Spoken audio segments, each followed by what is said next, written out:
unpacking all of the discussions that happened in the legislature in 2023. And let's start in kind of an obvious spot for the Black Belt, and that is the ruling by the Supreme Court to reapportion and redraw the lines for the congressional districts.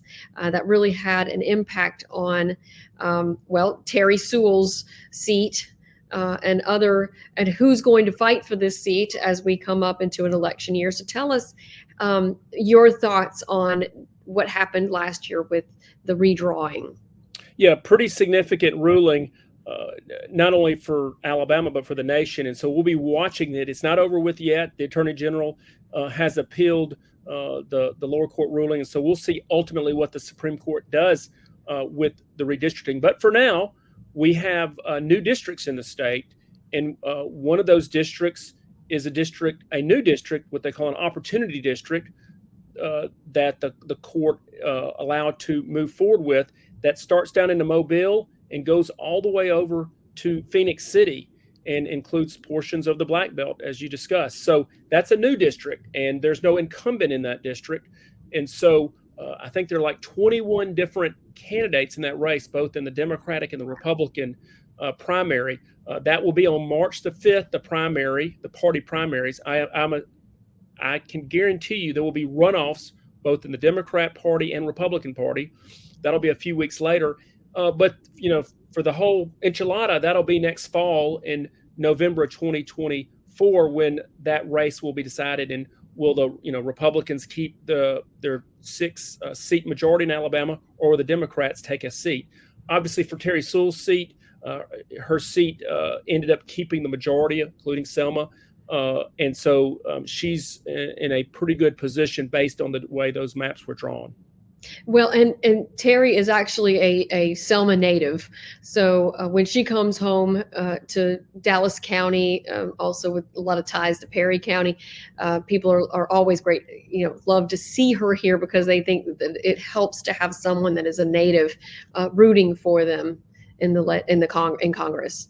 Well, there was a lot of question about whether Selma would stay as part of Terry Sewell's seat. It did. There are Republican challengers who I know are challenging and are saying, hey, look with a presidential election year, anything can happen.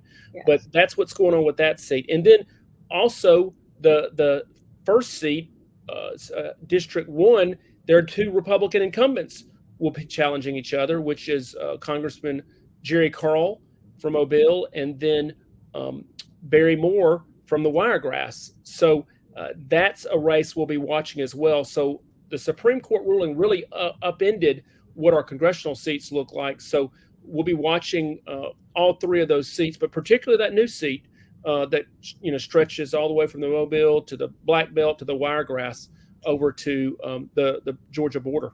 And really the idea being that it's more minority representation, which I love the idea of that, especially here in the Black Belt. We definitely want to see more equality and voting rights. That's been a big issue here for 60, 70 more years.